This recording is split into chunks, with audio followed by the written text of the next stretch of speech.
If we implement this project, I think it is good for Somaliland to strengthen the rule of law program, and we will gain, like the buildings, faculties, and trainings, as we have prepared in the letters or the building of the contract. In our office, Attorney General is the key of rule of law program. We are supporting the other institutions,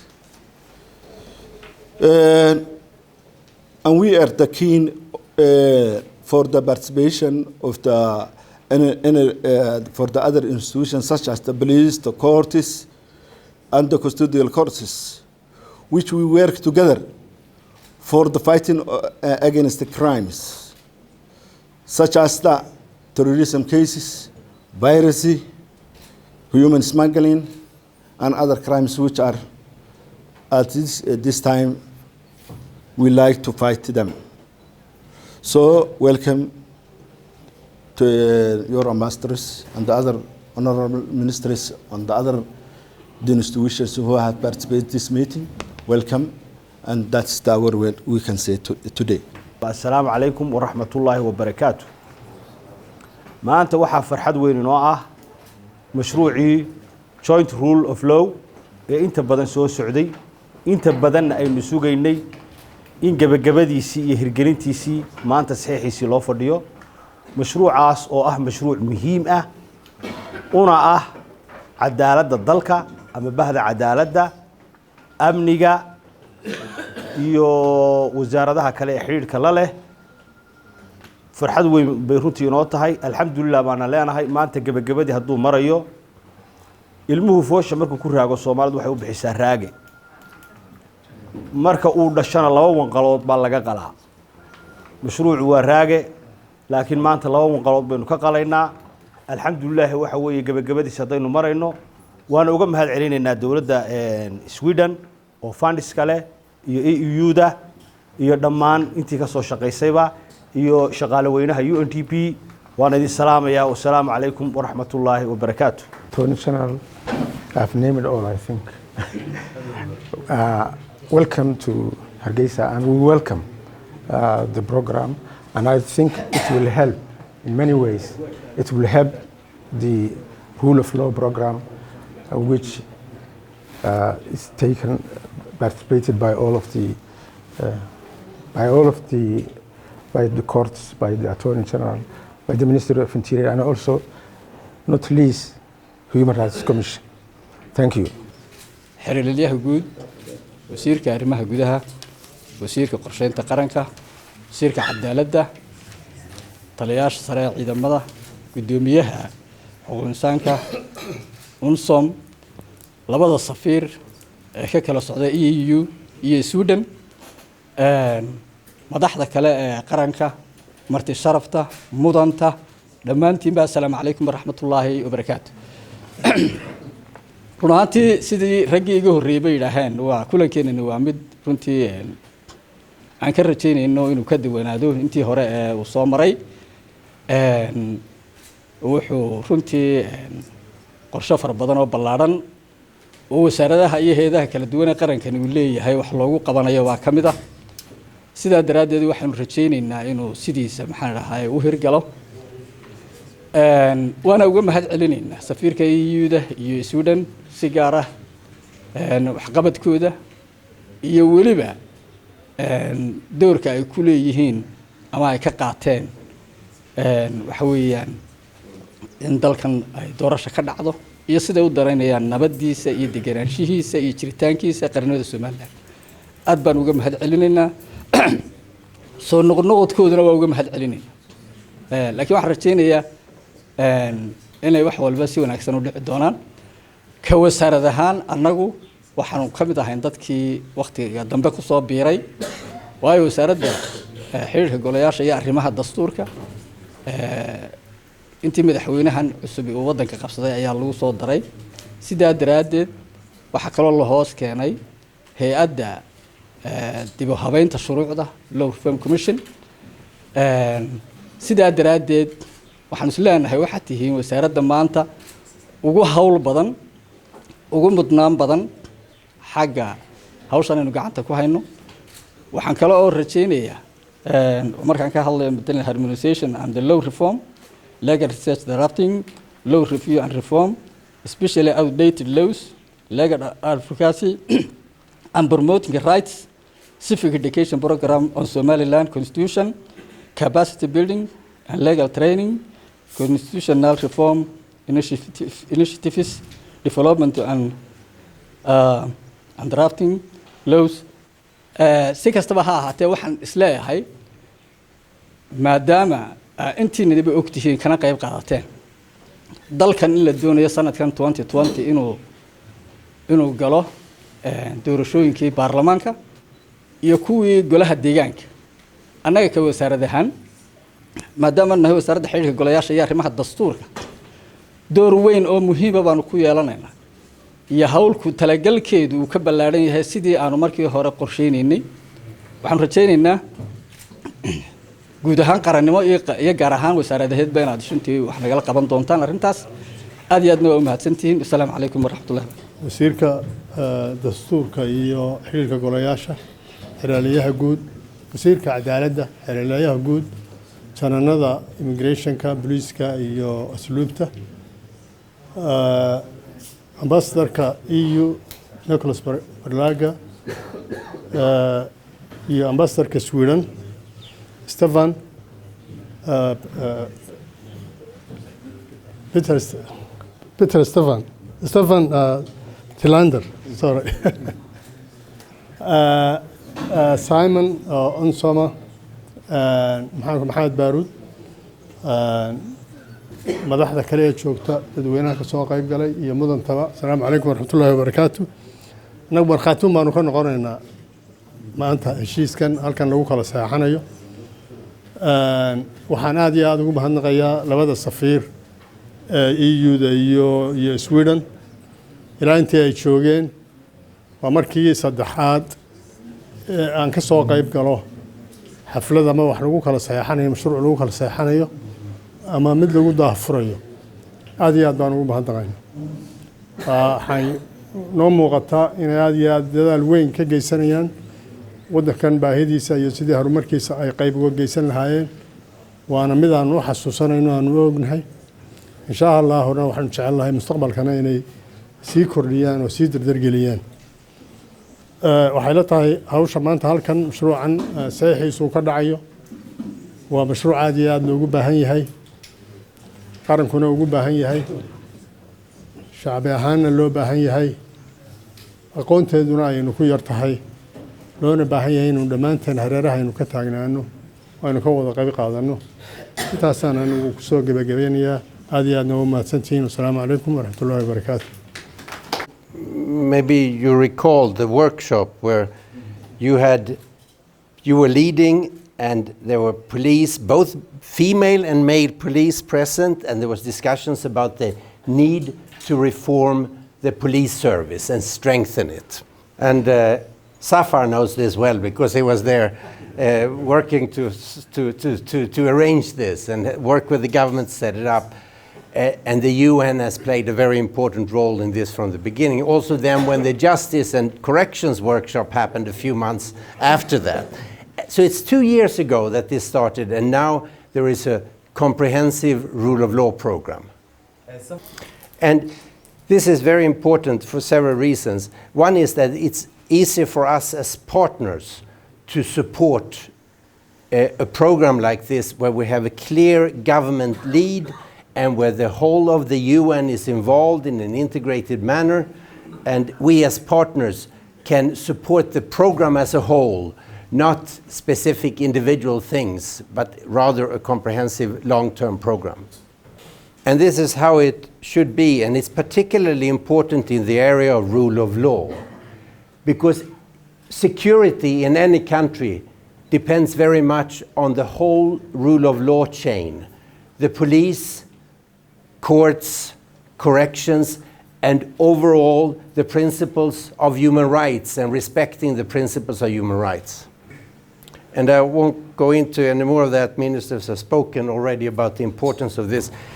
But the significance of this year in Somaliland with the elections 2020 is considerable, because Somaliland will show both a starting point for a rule of law reform program and parliamentary election 2020. And this is a very important illustration of progress and democracy and how peaceful coexistence and security can be ensured. And I think maybe in other areas as well, it may be useful to look towards the possibility of comprehensive programs like this, maybe in the maritime area, where Sweden is engaged with some support through EU CAP and the European Union support to the Coast Guard. And maybe this is an area where the UN, together with EU CAP and European Union, can work with the government to see how one can get a comprehensive.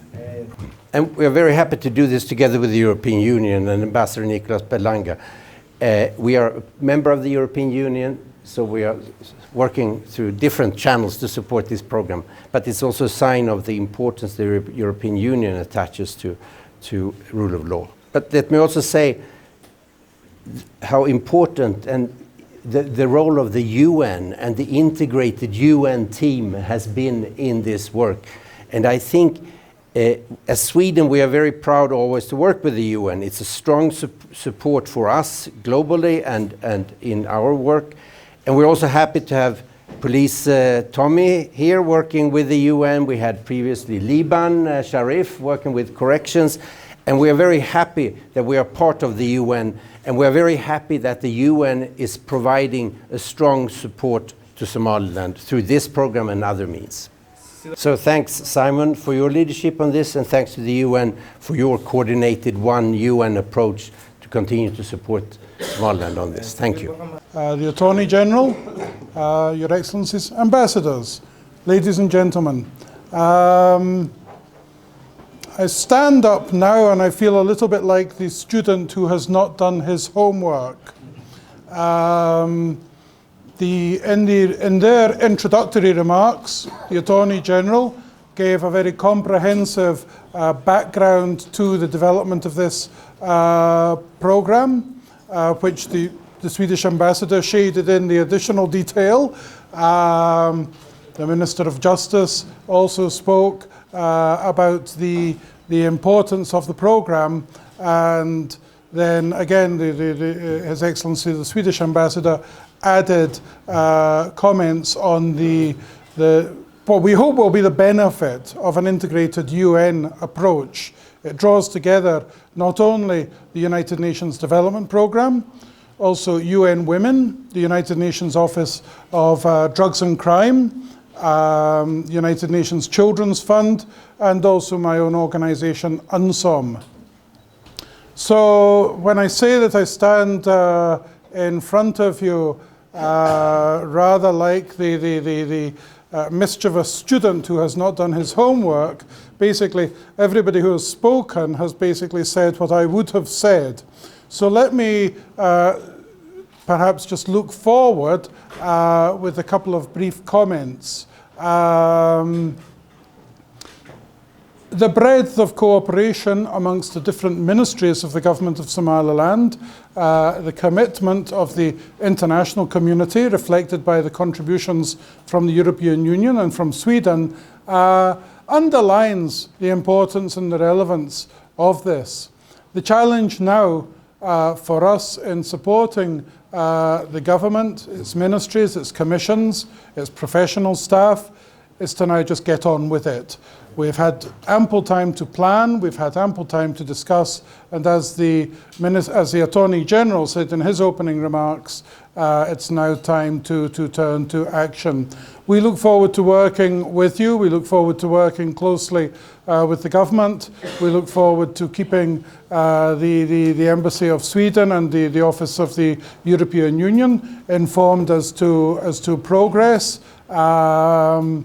We appreciate that not only do the institutions of Somaliland, of the European Union and of Sweden have high expectations, but also do the public, or the population of Somaliland.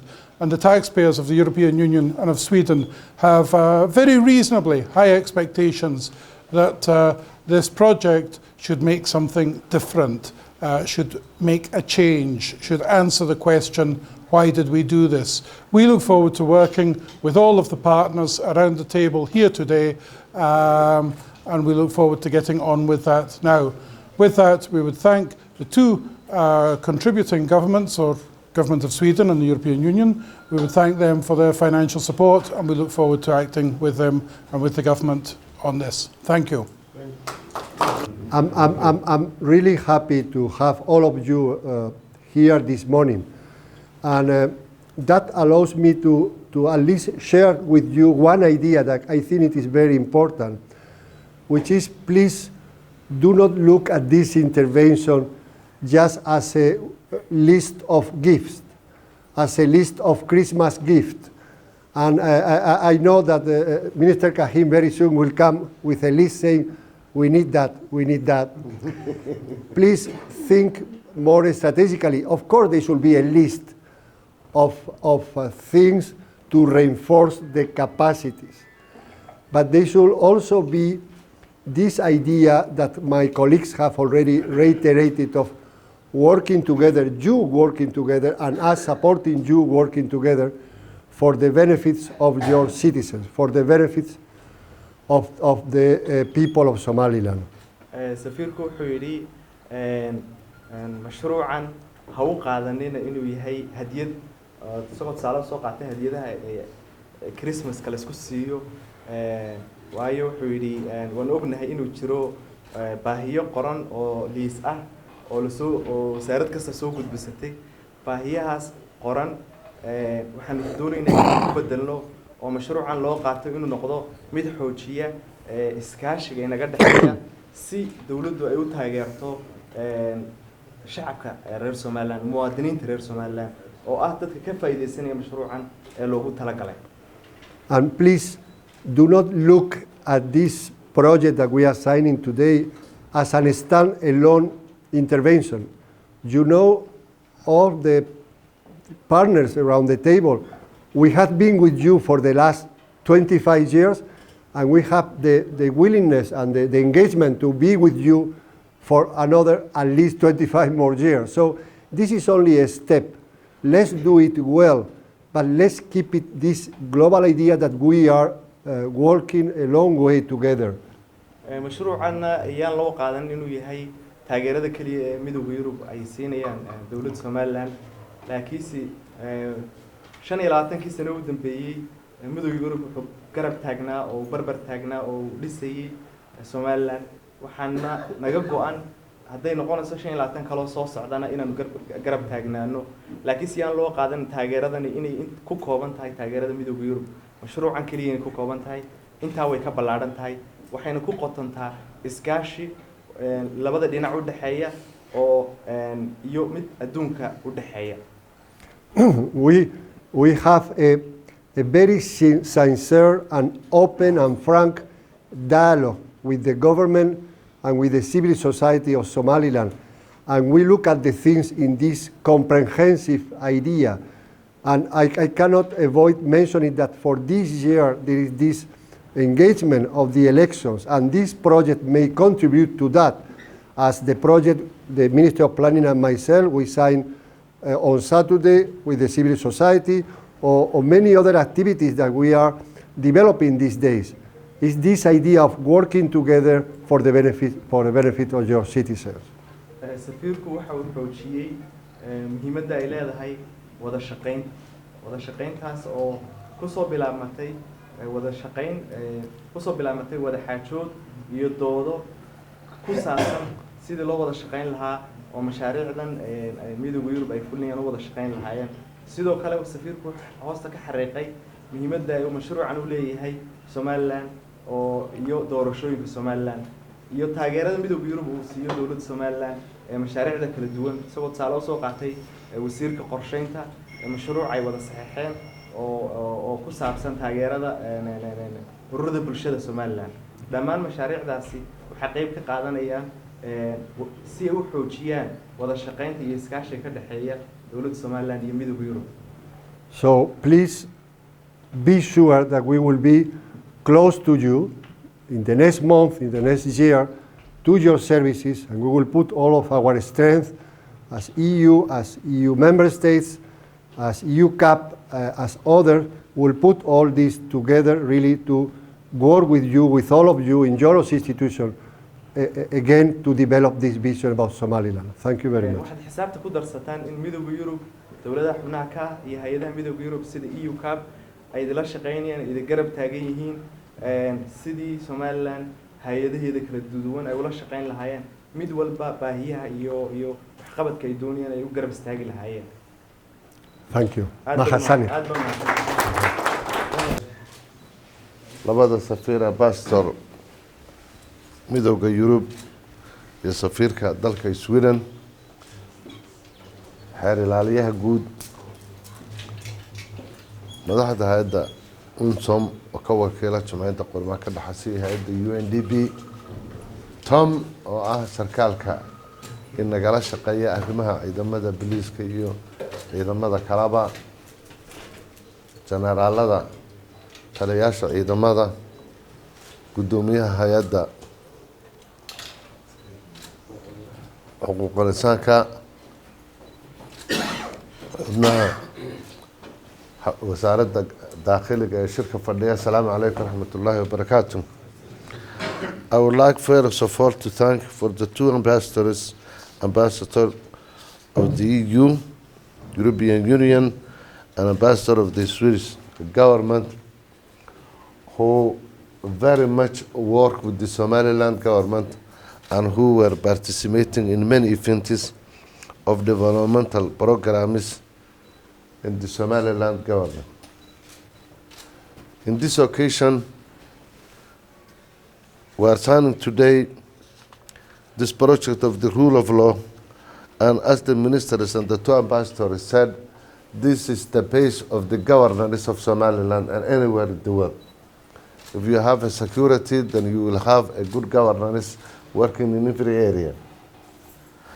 As you know, the two ambassadors are not new to Somaliland affairs, is that the Somaliland government, it spends almost 40% of its budget with the security organs of Somaliland. And as they say, where there is water, there is life. Where there is security, there is an working institutions of the government.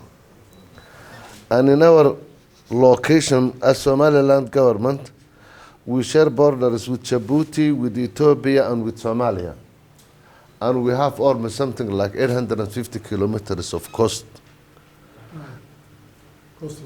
coastline. We are facing mainly the Gulf of Aden.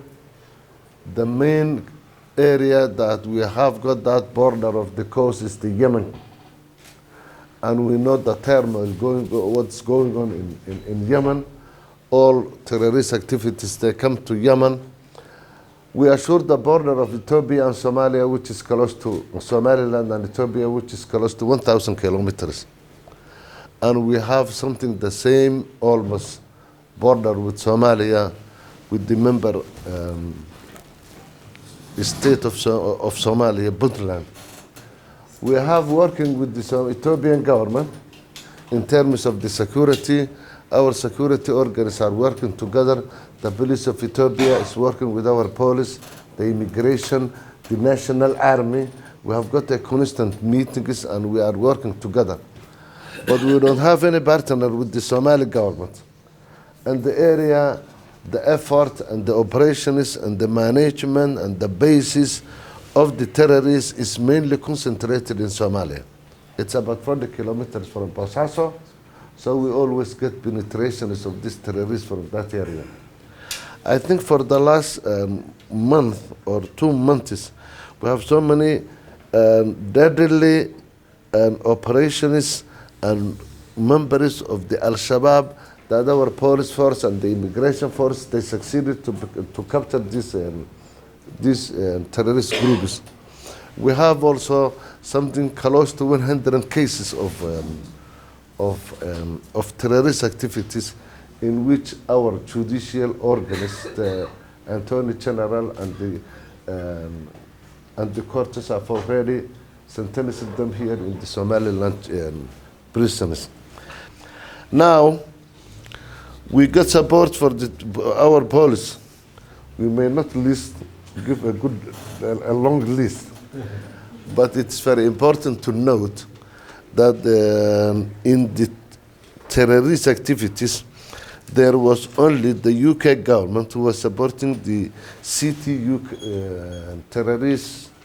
counter-terrorist unit and the two terrorist units of the RRU and the SPU. So the support of the UK government is going to be finished by 31st March of this year.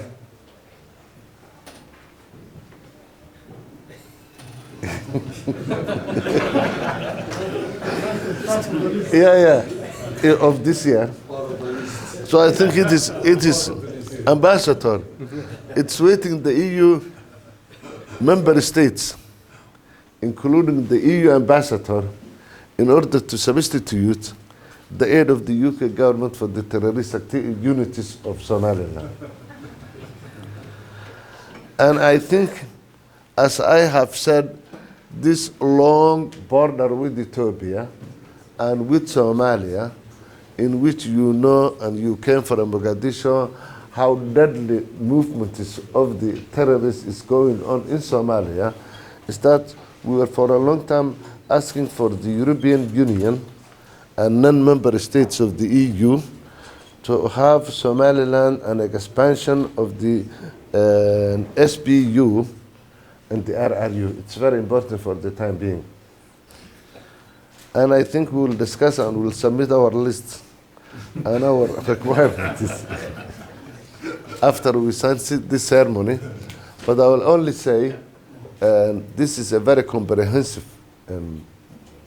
project in which all members of the security forces, the Ministry of Justice, I'm sorry to say that the Chief Justice was not present, and he sent us a message that he was busy with something very busy with the courts. So the courts, the human rights, the Minister of Parliamentary and Judicial Affairs of Somaliland, and the Minister of Interior. This is a comprehensive project in which it is involved in all institutions and government ministries and security forces in which we are working with the security. And the Somaliland government, as the ambassador said, was working with the United Nations and with the European Union for the last 25, 27 years. And we will remain that we are working with the standards of these organizations. But we have to know one thing, that until such time we reinforce the security of Somaliland, it will be very difficult to overcome the activities of the terrorism activities. We thank very much for this project. We believe that it will do a lot for the concerning organizations and the judiciary organ, that it will do something about the development and the sustainability of the security of the country. Well, thank you very much, and especially for the Swedish government in supporting with the EU CAB, with our coastal guard.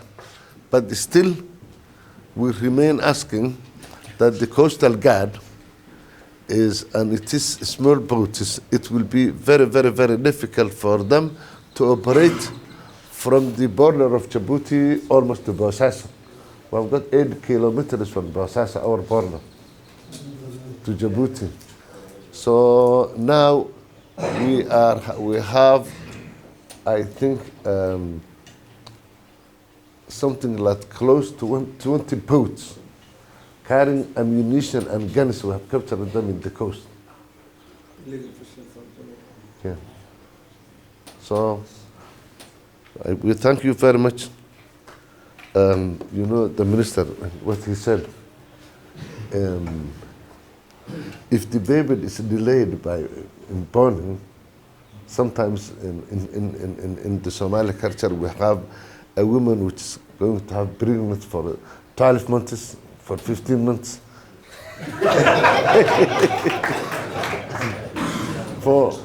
for the normal circumstances of a baby born in this time, we have a ceremony. But when the baby is delayed, we have 2 ceremonies. So the minister said this project has been delayed for 2 years, so now we need 2 ceremonies. We thank very much, and we work closely with the Minister of National Planning for the coordination of these projects. We'll be working with your organization, Simon, the UNSOM, the UNDP, and we will remain working with them. So this organization, including the Human Rights Commission, they are working together. We have got a very big training with the police, rank and file, with the immigration, and with the human rights. And we are trying to keep the sustainability of this training in order to train our young officers for learning them about the issues of the human rights. Now we are in the process of developing the women in the police. We have got a very good number, including officers. So we are now going to deploy them in the different departments of the police. So this deployment of the police, I think we need a special approach for enhancing their training and their program so that they could be, now they are within the police, but we want to strengthen them, the women activity in the police. We are now training cadet officers of the police and the army in the Army Academy. They are doing very good, including and also in this activity of the anti-terrorist organs. The Department of the Immigration needs to be reinforced in immigration posts, in equipment and so on. Now they have got almost a good number of immigration posts. So, one thing I think I will conclude with one thing is that Berbera in history was in a very long time was a hub in human trafficking in the about 200, 300, 400 years.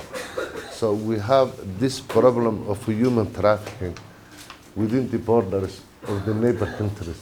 So that's why we need that to enforce the immigration department, We thank you very much for the support, and personally for the 2 ambassadors. They are very closely working with the Somaliland government. They are spending a very good time of their time in Somaliland, in the Coastal Guard, in the Immigration, in the Minister of Justice, Custodial Guard, Minister of Interior, with this Minister and Police Forces. We'll be working with you, and we thank you very much.